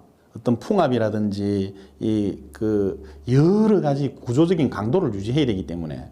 그래서 그 제한된 굵기의 송전선로에 많은 양의 전기를 흘리기 위해서는 전압을 높여야 되는 거예요. 저렇게 수압이 높은 배관에 많은 양의 물이 동일 시간에 갈 수 있는 것처럼 동일 직경, 동일 시간에 공급량의 차이가 발생하는 건 수압의 차이 때문이잖아요. 이 전선의 송전선로의 제한된 굵기에 많은 양의 전력을 보내기 위해서 전압을 이렇게 어마어마하게 높여주는 겁니다. 자, 그 다음에 이제 수용과 주변에 있는 2차 변전소입니다. 강압 변전소, 내릴 강자죠. 전압을 이렇게 여기서 그 초고압을 받아서 전압을 낮춰주는 겁니다. 낮춰서 우리나라 배전전압, 우리나라 이제 그 배전을 해주는 수용가로 배전을 해주는 전압은 22,900V를 씁니다. 우리가 일반적으로 쓰는 전압이죠. 전주가 있고 전주 위에 걸려 있는 그 전선로에 22,900V가 걸려 있습니다. 이렇게 배전 전압으로 낮춰서 배전을 해주는 거죠. 그 다음에 우리 수용가에 일반적으로 쓰는 형태가 이렇습니다. 이게 주상변압기입니다. 기둥주자 위상자죠. 기둥 위에 달려있다고 주상변압기라 그럽니다. 여기서 우리가 쓰는 사용전압 380V, 220V로 낮춰서 이렇게 전기를 쓰고 있는 겁니다. 여기 이 교육장의 전기도 저런 형태로 들어와서 쓰고 있는 겁니다. 저게 전기 에너지가 전체 흐르는 순환 계통을 개괄적으로 한번 본 겁니다. 자, 그러면 이 전기 에너지가 움직이는 속도가 얼마나 빠르냐, 그걸 한번 보겠습니다. 이게 재밌는 사실이 있습니다. 자, 전체 계통을 다시 한번 봅니다. 발전소에서 만든 전기를 성압을 해서 보내서 다시 강압을 해서 수용가에서 쓰고 있는 거죠. 이 전기가 이동하는 속도는 광속에 가깝습니다. 광속은 초속 30만 km를 갑니다. 지구 둘레가 4만 km 정도 되니까 1초에 지구를 7바퀴 반을 돌 수 있는 어마어마한 속도입니다. 그 속도로 전기 에너지가 움직입니다. 그런데 전선 내부, 이제 구리 도체를 가정을 하겠습니다. 구리 도체 내부에 전자가 이동할 때 얼마나 빨리 움직이는지 계산을 할 수 있습니다. 계산을 해보면은 1초당에 1mm 정도 움직입니다. 거의 눈에 안 보입니다. 1초에 1mm를 움직이는데 이 전자의 이동을 매개로 해서 전달되는 전기 에너지는 광속이라는 거예요. 왜 이런 현상이 생기겠습니까? 같이 한번 보겠습니다. 그 전에 송전선로에 대해서 조금 더 말씀드리겠습니다. 송전선로가 이렇게 있는데요. 이 송전선로의 전선은 동선을 쓰지 않습니다. 알루미늄선을 씁니다. 알루미늄선. 그 단면이 이렇습니다. 강심 알루미늄 연선입니다. ACSR선이라고 해요. 강심 알루미늄 연선. 이 안에 깡심이 들어있습니다. 아연 도금되어 있는 강한 이게 철심이 하나 들어있고 그 주변에 이렇게 그 알루미늄 도체를 가지고 연선을 해놨습니다. 이런 케이블을 씁니다. 그리고 나선입니다. 나선. 피복이 없습니다. 피복이 없는 선을 씁니다. 여기 송전선로를 우리가 일반적으로 쓰는 케이블처럼 피복을 하기에는 어마어마한 비용이 들고 유지보수를 할 수가 없습니다. 그 피복을 한 채로 달아매 놓을 수가 없습니다. 그래서 어떻게 하느냐? 애자를 가지고 피복하는 거예요. 애자. 이 애자를 가지고 요게 이제 태백 가평 구간에 있는 그 765 선로 애자입니다. 이 자기질 애자를 가지고 애자를 통해서 철탑에 연결해 놓는 거예요. 이 자체가 이 애자가 피복이 되는 겁니다. 이 사람 키하고 애자 길이하고 비교를 해 보십시오. 어마어마한 거리입니다. 저 정도 거리를 이격을 해 놓는 거예요. 이격을 해서 절연을 하는 겁니다. 저게 전선 피복을 대신하는 겁니다. 여기 알루미늄이 지금 원자 번호가 13번입니다. 그 다음에 맨 바깥에 이제 전기를 이동시키는 그 매개 역할을 하는 전자가 3개가 있죠. 저 알루미늄을 도체로 쓰는데 알루미늄은 구리보다도 전기저항이 높습니다. 그래도 알루미늄을 씁니다. 알루미늄을 왜 쓰는지 그 이유에 대해서 좀 구체적으로 설명을 드리겠습니다. 자, 구리의 저항은 저 정도 되는데요. 이 정도 되는데 알루미늄 저항은 구리보다 훨씬 저항이 높죠. 그런데 알루미늄 선을 씁니다. 가공전선로에, 송전선로에. 자, 비교를 해보겠습니다. 동일한 굵기의 동일한 단면적을 가진 구리선하고 ACSR선은 저항이 저게 훨씬 크죠. 그 다음에 무게는 저게 훨씬 가볍습니다. 비용도 저게 훨씬 가볍습니다. 그러면 이 구리선의 저항을 만들어 주려고 그러면 어떻게 하면 됩니까? 우리 저항은 고유저항 곱하기 단면적분의 길이죠. 그러면 단면적을 크게 하면 되잖아요. 송전을 해야 되는 거리는 똑같습니다. 그 다음에 어떤 고유저항이 달라지죠. 고유저항이 알루미늄이 구리보다 더 높은 거예요. 고유저항이 큰 거예요. 그 변경시킬 수 없죠. 그럼 변화시킬 수 있는 게 뭔가 하면 단면적을 변화시킬 수 있습니다. 단면적을 크게 하는 거예요. 단면적을 이렇게 크게 해서 그 구리선하고 전기적인 저항을 같게 했을 때 어떤 현상이 생기느냐. 이렇게 같게 했을 때 저항은 같아지고 무게는 훨씬 가벼워집니다. 그 다음에 비용도 훨씬 적어집니다. 모든 게 경제성의 원칙에서 시작을 합니다. 동에 비해서 알루미늄이 가격이 싸고 송전선의 무게가 가벼워질 수 있다는 겁니다. 송전선의 무게가 가벼워져야 송전철탑의 구조 강도가 낮아질 수 있습니다. 송전철탑의 구조 강도를 높여서 건설하는 것도 힘들고 그 상태로 유지를 하는 것도 엄청난 비용이 들어갑니다. 그 비용적인 측면에서 알루미늄 선을 쓰는 겁니다. 계속 가보겠습니다. 자, 이제 다시 전기의 속도로 들어가겠습니다. 이게 대한민국 전력 송전 개통도입니다. 전기 기술인들은 이 대한민국의 송전 간선이, 송전 계통이 어떻게 되어 있는지 이건 한번 머릿속에 좀 그림을 그려놓고 있는 게 좋습니다. 이걸 뭐 쉽게 찾아볼 수 있습니다. 자, 여기 이제 아까 연광원자력 발전소하고 광양제 철소가 다시 나왔습니다. 저기서 플러스 마이너스 전기를 분리를 해서 이쪽으로 흘리는 거죠. 흘리는데 전선 내부의 전자 이동 속도가 초당 1mm라 그랬습니다. 그런데 전기 에너지가 가는 속도는 빛의 속도로 간다 그랬죠. 왜 그렇느냐 보겠습니다. 영광에서 광양까지 직선거리가 한 150km 정도 됩니다. 왕복하면 300km 정도 되죠. 그 300km를 발전소에서 나온 전기가 되돌아가는 시간이 0.001초 정도 됩니다. 1ms 정도 됩니다. 나오자마자 들어가는 거예요, 전기 에너지는. 근데 전기 에너지가 이동 속도가 광속인데 지구를 7바퀴 반을 도는 속도인데 전선 내부의 전자는 초당 1mm밖에 못 가는 거예요. 전자의 이동에 의해서 전기 에너지가 움직이는 거라 그랬잖아요. 근데 왜 이런 현상이 생기는지 한번 보겠습니다. 왼쪽에 있는 저 그림을 한번 보십시오. 저게 물리 실험실에서 쓰는 탄성 충돌을 구라는 겁니다. 맨 왼쪽에 공이 땅 때리면은 그 공이 이동하는 게 아니고 그냥 맨 바깥쪽에 공이 튀어나가죠. 에너지가 전달되는 겁니다. 에너지가 순식간에 전달이 되는 겁니다. 당구공을 여러 개 연결해 놓고 이쪽에 당구공을 딱 때리면 맨 마지막 공이 튀어나오죠. 그거하고 같은 원리입니다. 근데 전기에서는 저 메커니즘이 어떻게 일어나느냐. 이게 지금 전기 에너지가 흐르는 단면이죠. 도체에. 전자가 이동한다 그랬습니다. 전자가 마이너스 극에서 플러스 극으로 이동합니다. 근데 이 안에 뭐가 형성되느냐? 전개가 형성되는 겁니다. 전개가 플러스 쪽에서 마이너스 쪽으로 전개가 형성되면서 그 전개에 의해 가지고 전자가 이동하는 겁니다. 이 전개가 저 에너지입니다. 저 에너지가 거의 빛의 속도로 형성이 돼 버린다는 거예요. 전선로 전기회로 안에서. 이 전개에 의해서 에너지가 움직이는 겁니다. 전류는 전개에 의한 에너지의 연쇄적 흐름입니다. 전자가 에너지의 매개체가 되는 거죠. 그래서 전자가 움직이는 1초에 1mm 정도밖에 못 움직이지만은 전기 에너지는 광속으로 움직이는 겁니다. 여기에 대해서는 제가 좀 이따가 좀 더 구체적으로 설명을 드리겠습니다. 자, 블랙아웃을 한번 보겠습니다. 블랙아웃. 대정전이죠. 전기를 하는 분들은 이 블랙아웃 개념에 대해서 알고 있을 필요가 있습니다. 같이 한번 보겠습니다. 블랙아웃이 뭐냐? 대정전이죠, 대정전. 저기 지금 그 수전 설비가 있는데요. 전기기술자가 넋을 잃고 앉아있죠.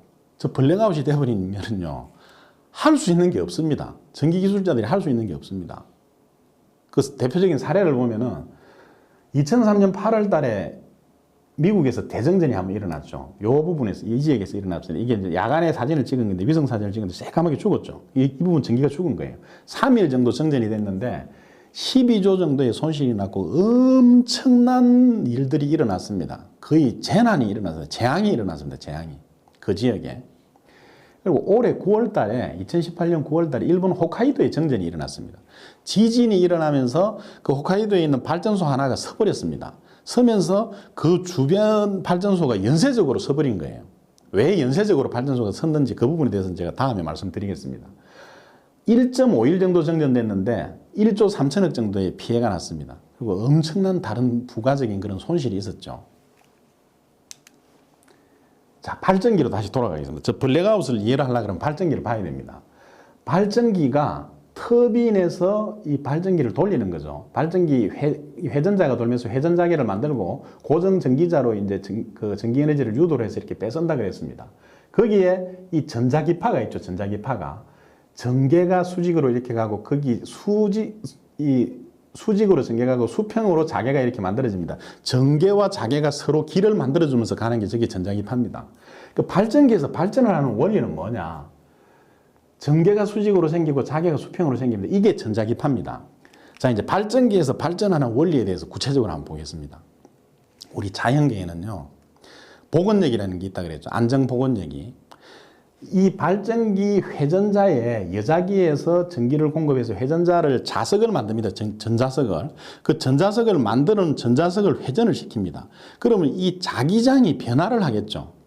근데 자연 상태에서는 우리 지구 자기장이 아주 안정적입니다. 북쪽을 나침판이 북쪽 N극이 북쪽을 가리키고 S극이 남쪽을 가리키죠. 그럼 실제로 북쪽하고 남쪽의 자기 극성은 뭐겠습니까? 북쪽이 S극입니다. 북극에 그 자극점에 S극이 있고 남극에 N극이 있는 거예요. 그래서 나침판은 이제 자석은 서로 다른 극을 잡아당기니까 반대쪽으로 되는 겁니다. 실제로는 북쪽이 S극이고 남쪽이 N극입니다. 그 지구자기장은 아주 안정적입니다. 이 지구자기장이 안정적인 지구자기장을 토대로 해가지고 철새가 어떤 방향을 잡고 뭐 그런 이 자연의 질서가 유지되고 있죠. 근데 자기장을 깨뜨려 버린 거예요. 전기자가 돌면서. 그럼 어떤 일이 일어나겠습니까? 그 자기장이 깨뜨려진 거를 다시 바로잡으려는 힘이 생기겠죠. 그 바로잡으려는 힘의 자기장을 만들어줍니다. 전기자에서. 그래서 회전자가 움직이면서 깨뜨리는 그 자기장을 다시 바로잡으려는 자기장이 생기는 거예요. 이 자기장이 생기려면 어떻게 해야 됩니까? 자기하고 전기하고는 두 개 상부적으로 같이 생긴다 그랬죠. 그 반발 자기장이 생기면서 그 반발 자기장을 만들 수 있는 전개가 생기는 겁니다. 그 전개에 의해서 에너지가 유도되는 게 발전기에서 나오는 기전력입니다. 결국 뭔가 하면은 회전자에서 만드는 이 전자기파가 있죠. 회전자에서. 그 전자기파를 방해해서 그 전자기파를 소멸시키려는 형태로 전기자에서 만들어지는 거예요. 고정 전기자에서. 그 기전력이 만들어져 나오는 게 전기 에너지입니다. 그럼 발전기가 왜 서느냐?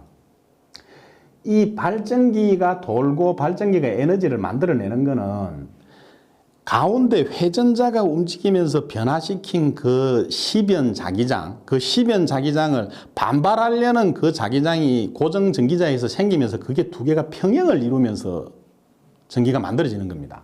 자, 저 그림을 한번 보겠습니다. 탄성 충돌구를 다시 보겠습니다. 패러데이 전자유도 법칙이 그걸 설명해 놓은 겁니다. E는 마이너스 N dt분의 d파입니다.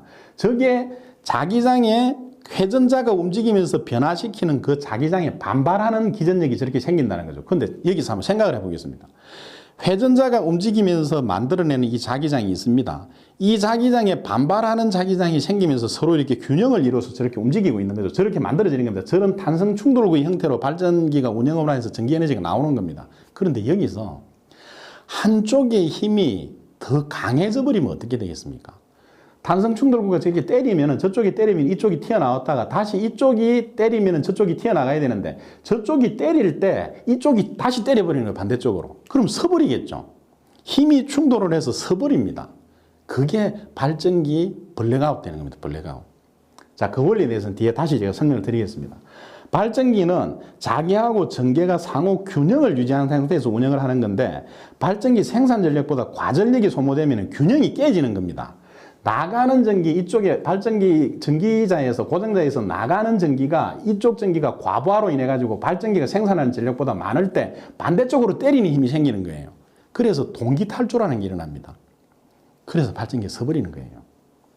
동기탈조가 뭔가 하면은 우리가 쓰는 한국에서 쓰는 주파수는 60Hz의 교류를 쓰죠. 1초에 60번 그 방향이 바뀌는 그 교번 전류를 씁니다. 근데 저 여러 지역의 발전소가 있죠. 그 발전소들은 똑같이 60Hz의 전기를 만들어냅니다. 그래서 아까 봤던 그 전력 송전 계통도에 전부 태우는 거죠. 태워가지고 그 큰 강을 만들고 그 강에서 이제 그 뽑아내서 지류를 뽑아내가지고 전기에너지를 쓰는 겁니다. 그래서 60Hz를 다 맞춰놓은 거예요. 그게 동기입니다, 동기. 그게 이제 동기운전이라 그러는데 이렇게 되면은 저렇게 균형이 깨져버리면 발전기의 그 생산 전력과 소비 전력의 균형이 깨져버리면은 이 반발하는 저 힘에 의해 가지고 반발하는 힘 때문에 동기가 탈조가 돼버리는 거예요. 그 60Hz 전기에서 주파수가 낮아집니다. 주파수가 낮아진다는 얘기는 무슨 얘기인가 하면 발전기 이 회전자가 돌아가는 거를 고정자에서 만들어지는 자기장이 회전자가 도는 그 회전자 도는 것을 방해하는 마찰력이 자기적인 마찰력이 발생한다는 거예요. 그래서 터빈이 돌아가야 되는데 여기서 잡아버리는 거예요.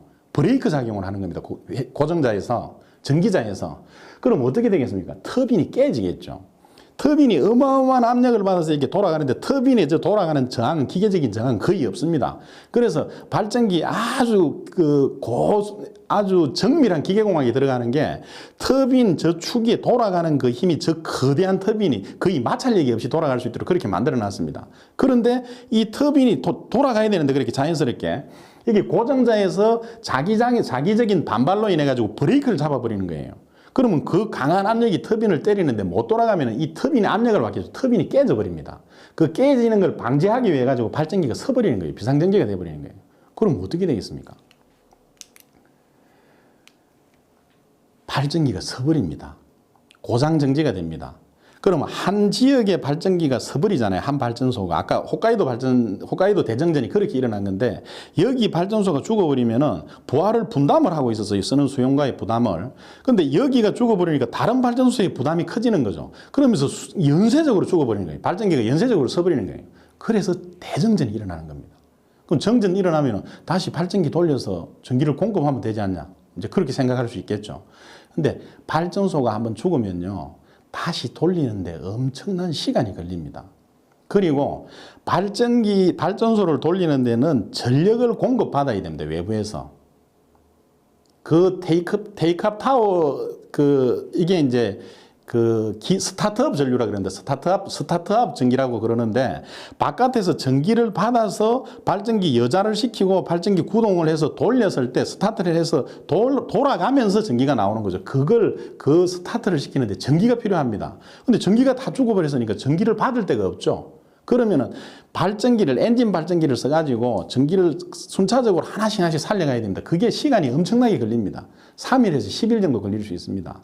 그 다음에 화력발전소는 한번 서버리면요. 그 보일러를 돌려가지고 온도를 올려가지고 워밍업을 시켜서 돌아가는데 최소한 2일, 3일 정도가 걸립니다. 그래서 금방 살리지를 못하는 거예요. 그래서 장기간의 대정전이 일어나는 겁니다. 자, 다시 정리하겠습니다. 공급보다 사용이 많아도 대정전이 일어나고 사용량보다 공급이 많아도 대정전이 일어날 수 있습니다. 아까 그 반대 방향인 거죠. 아까는 저기 탄성충돌구를 보면은 왼쪽이 공급이고 오른쪽이 수요를 했을 때 두 개가 서로 균형을 이뤘을 때 저렇게 발전기가 안정적으로 돌아가는데 왼쪽이 더 세져도 공급이 더 많아져도 아까처럼 동기탈조가 일어납니다. 소비가 더 많아져도 동기탈조가 일어납니다. 그래서 전기가 힘든 겁니다. 전기에너지는 저장을 할 수가 없거든요. 우리가 전기를 저장한다는 것은 배터리를 생각하는데 그 배터리는 아주 소용량의 전기만 저장할 수 있지 저런 대용량의 전기를 저장할 수 있는 기술이 아직 없습니다. 그러니까 전기는 생산한 즉시 소비가 되는 겁니다. 전기에너지가 빛의 속도로 발전소에서 나와서 돌아간다는 것처럼 생산되는 즉시 소비를 해야 됩니다. 소비를 못하면 그냥 사라지는 거예요. 그 두 개 균형을 잘 맞추기 위해서 전기적인 어떤 발송 배정 그 공학이 아주 복잡하고 이 고난도의 그런 기술이 필요한 겁니다. 자, 다시 한번 정리를 해보겠습니다. 우리나라에 2011년 9월 15일에 대정전이 한번 될 뻔했죠.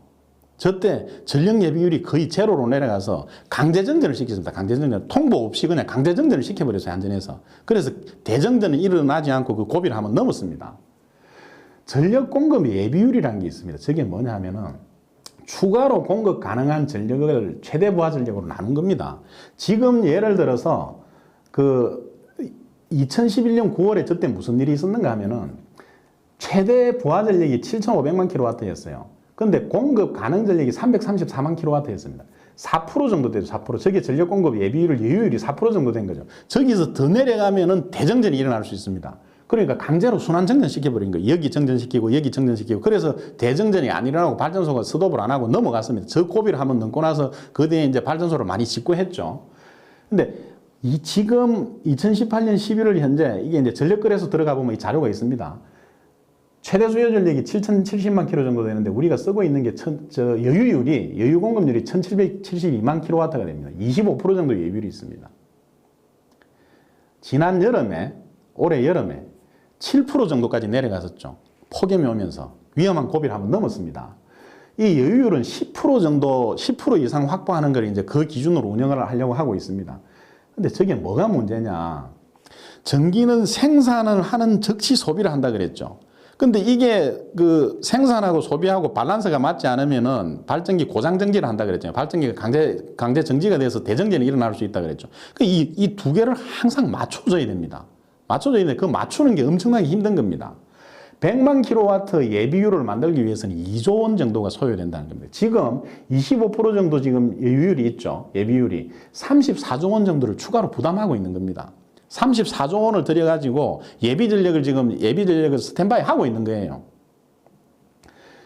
여기서 전기에너지의 저장 기술이 없어서 그렇습니다. 지금 이런 근원적인 이유는. 전기에너지를 대용량의 전기에너지를 저장하는 기술만 있으면은 생산을 해서 저장을 해놨다가 뺐으면 되잖아요. 그게 안 되니까 지금 이런 문제가 생기는 겁니다. 그 전기에너지를 저장을 하기 위해서 많은 방법들을 고려를 했었죠. 대표적인 케이스가 양수발전소입니다.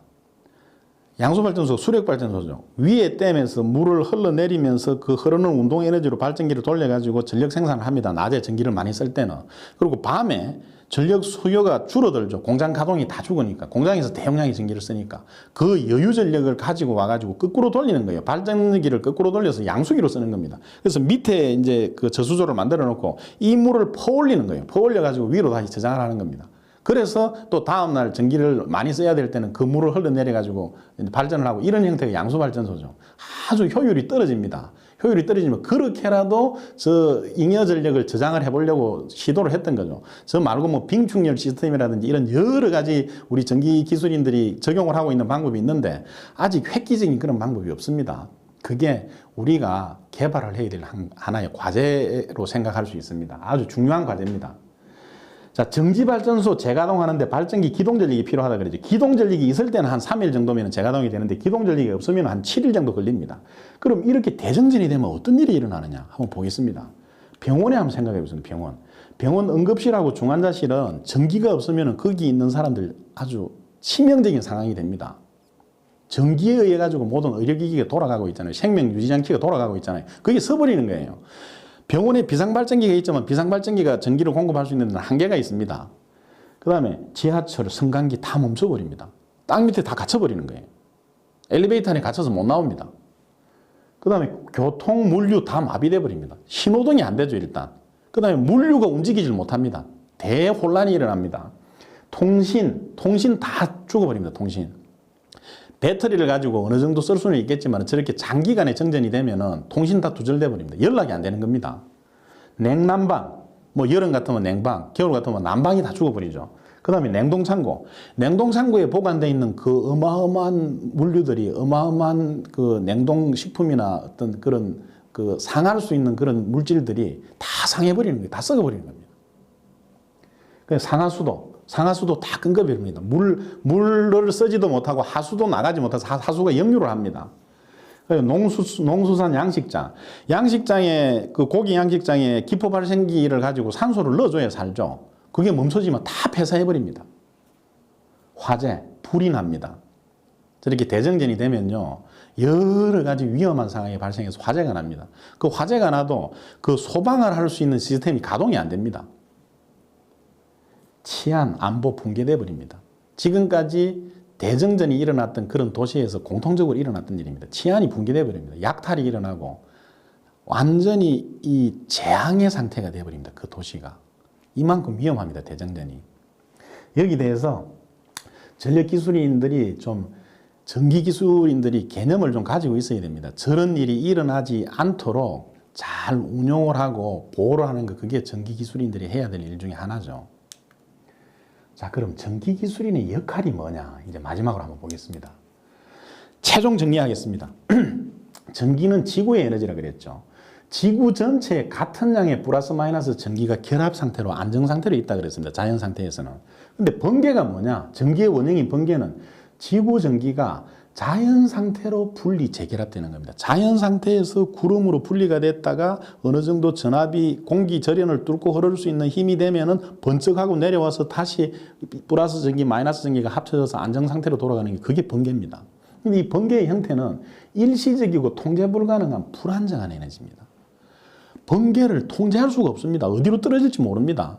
번개가 누전전류입니다. 누전전류. 누전전류라는 것은 우리의 통제를 벗어난 전기가 누전전류입니다. 이쪽으로 흘러라고 전기 회로를 만들어 놨는데 거기가 절연이 깨져가지고 자기 맘대로 새나가는 전기가 누전전기입니다. 번개도 우리가 통제할 수 없습니다.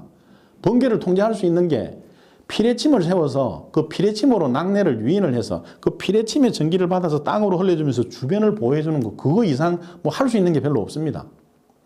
근데 저 번개 에너지가 어마어마한 에너지죠. 자연에. 저 에너지를 순식간에 저장을 할 수 있다 그러면 엄청난 에너지 세이빙을 할 수 있습니다. 그 저장하는 기술이 없습니다. 아까 제가 블랙아웃 얘기 말씀드릴 때 얘기했던 것처럼 전기 에너지를 대용량의 전기 에너지를 저장할 수 있는 기술이 지금 없습니다. 그 기술이 개발되면요. 그 기술을 개발한다면은 당장 노벨 물리학상 받습니다. 인류의 문명이 완전히 바뀝니다. 지금 형태에서. 지금도 전기 문명인데요. 이 전기, 모든 걸 전기로 할 수 있습니다. 배나 비행기나 모든 걸 전기로 할 수 있습니다. 그런 전기 에너지 저장 기술이 개발이 되면은. 그리고 아까 얘기했던 벌레가 그런 거 걱정 안 해도 됩니다. 발전해가지고 저장해놨다가 그걸 뺐으면 아주 안정적으로 쓸 수 있죠. 그 기술이 지금 없어서 많은 어려움을 겪고 있는 거죠. 그 전력 저장 기술에 대한 어떤 개발이나 그런 그 확장에 대해 가지고 전기 기술인들이 이 풀어나가야 될 큰 과제 중에 하나입니다. 그럼 전기는 뭐냐? 우리가 쓰는 전기는 지구의 전기를 인공적으로 분리해서 재결합하는 겁니다. 인공적으로, 인위적으로 분리했다가 재결합하는 겁니다. 그 형태가 통제를 통해서 원하는 곳으로 통전시켜서 사용하는 겁니다. 아주 완벽하게 안전하게 통제를 하면서 우리가 원하는 곳으로 흘려서 그 흐르는 힘을 쓰는 게 그게 전기 에너지입니다. 그 형태는 지속적이고 통제 가능하고 안정적인 에너지입니다. 이게 전기 에너지입니다. 그럼 우리 전기 기술인들이 해야 되는 일은 뭐냐? 이겁니다. 전기를 안전하게 통제하고 운용을 하는 것, 그 일을 하는 게 전기 기술인들의 역무입니다. 자, 계속 가보겠습니다. 전기 에너지는 가장 편리한 에너지입니다. 지금은 전기 문명입니다. 전기 문명. 이 전력을 얼마나 잘 쓰느냐 하는 그게 국가 발전과 국력의 척도입니다. 이 지금 야간 위성 사진인데요. 여기 대한민국, 여기 서울이죠. 뭐 일본, 뭐 중국, 홍콩 저렇게 있습니다. 근데 여기 보시면 여기 북한입니다. 북한. 북한은 없어져 버렸죠. 밤이 되면 사라져 버리는 나라가 북한입니다. 엄청난 전력난을 겪고 있습니다. 전기를 얼마나 잘 쓰느냐가 그 나라의 국가 발전의 국력의 척도가 되는 시대가 지금 시대입니다.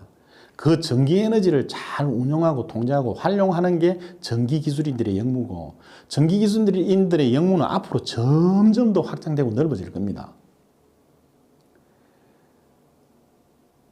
우리가 지금 오늘 이제 전기 실무에 대해서 좀 살펴봤는데요. 전기 기술 자격, 전기 국가 기술 자격은 취득하기가 아주 어렵습니다. 어렵습니다.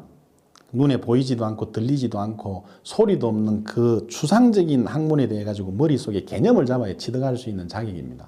근데 이 자격증을 취득을 했다고 해서 현장에 가서 실무를 바로 하기는 힘듭니다. 자격을 취득한다는 것은 뭔가 하면은 책으로 이론으로 수영을 배우는 거라고 비유할 수 있습니다. 책으로 이론으로 수영을 배워서 물에 직접 들어가서 수영하기 힘듭니다. 그래서 자격증 공부를 하는 게 이론으로 수영을 배운 거라면은 이 실무가 물에 들어가서 수영을 할 수 있는 트레이닝을 하는 겁니다. 근데 이론으로 수영을 배우지 않은 사람이 물속에 들어가서 수영을 배우는 건 더 힘들겠죠. 물에 빠질 수도 있고 위험하죠. 그러니까 전기 공부를 해서 어떤 자격을 취득을 하는 게 그 수영을 물속에 들어가서 수영을 할 수 있는 그 기본 베이직으로 이제 넘어야 될 선입니다. 그 공부가 전혀 안 된 상태에서 물에 들어갈 수 있죠. 또 실제로도 역설적으로 생각해 보면은 수영을 다 배운 다음에 물속으로 들어가는 사람 아무도 없습니다. 이제 물에 들어가서 물도 먹고 하면서 수영을 배우는 거죠. 실무라는 거는요, 수영장에서 수영하는 것도 아닙니다. 강에서 수영하는 것도 아니고 바다에 나가서 수영을 하는 겁니다. 바다에 나가서. 이론으로 배우는 거하고 수영장에서 수영하는 거하고 바다에 나가서 수영하는 거하고 완전히 다릅니다. 근데 그게 첫 단추가 이제 이론으로 전기에 대한 이론을 배우는 겁니다. 그렇게 하고 그 순서적으로 이제 한 단계씩 밟아 나가는 거죠. 오늘 이 실무 강의는 어떤 맥락에 어떤 취지에서 하는 건가 하면은 바다에서 그 거친 풍랑을 헤치면서 그 파도를 넘으면서 수영을 해 나가면서 서로 도움을 주기 위한 강의입니다. 저도 수십 년 동안 지금 전기 일을 했었는데요. 많은 일들을 겪었습니다. 그러면서 많은 고마운 분들한테 도움을 받았습니다. 그 도움을 받은 거를 저도 이제 다른 분들한테 좀 도와주려고 이 강의를 시작을 한 겁니다. 우리 전기 쪽에 자격을 따고 나서 현장에 가서 실무를 할 때 아주 위험한 상황이 많습니다. 예를 들면 이런 게 있습니다. 현장에 전기 트러블이 생겼습니다. 근데 본인이 자격이 있으니까 그게 전기 보안 담당자로 전기 책임자로 이제 일을 하고 있다는 거예요. 그러면 다른 사람들은 이 사람이 유자격자니까 모든 걸 안다고 생각을 합니다. 그래 가서 그걸 해결하길 바라죠. 근데 모릅니다. 이론하고 실무하고 다르다 그랬잖아요. 이론적인 바탕에 의해서 이제 실무가 확장이 돼 나가는 거죠. 그 모르는 상태에서 모른다고 얘기하기 힘듭니다. 자기 등을 쳐다보는 그 시선이 느껴지기 때문에. 그래서 모르면서 가서 이것저것 하다가 자기가 위험해집니다. 본인이 위험하고 그 설비가 위험하고 주변 사람들을 위험하게 할 수도 있는 거예요. 전기 자격증이라는 게. 그런 경우에 어떤 상황이 생기더라도 대처를 할 수 있는 것은 근원 원리를 아는 겁니다. 근원 원리를. 아까 제가 말씀드렸던 것처럼 근원적인 원리를 알면 하나씩 응용해 나갈 수 있습니다. 그 근원 원리에 대해서 말씀을 드리는 그 실무 강의를 시작을 한 겁니다. 그런 경우에요. 이렇게 하십시오. 모르는 걸 모른다고 하는 건 부끄러운 게 아닙니다. 모르는 걸 아는 척 하는 게 부끄러운 겁니다. 그러면서 사고가 납니다. 공자가 한 말 중에 이런 게 있죠. 모르는 걸 모른다고 아는 걸 안다고 하는 게 진짜 아는 것이라는 그 말이 있습니다. 모르는 거 부끄러운 거 아닙니다. 내가 책으로 봤다고 해서 실무에 가서 알 수 있는 게 아니에요. 책으로 이론적으로 공부한 거는 어떤 바탕을 만든 겁니다. 그 바탕이 뭐냐.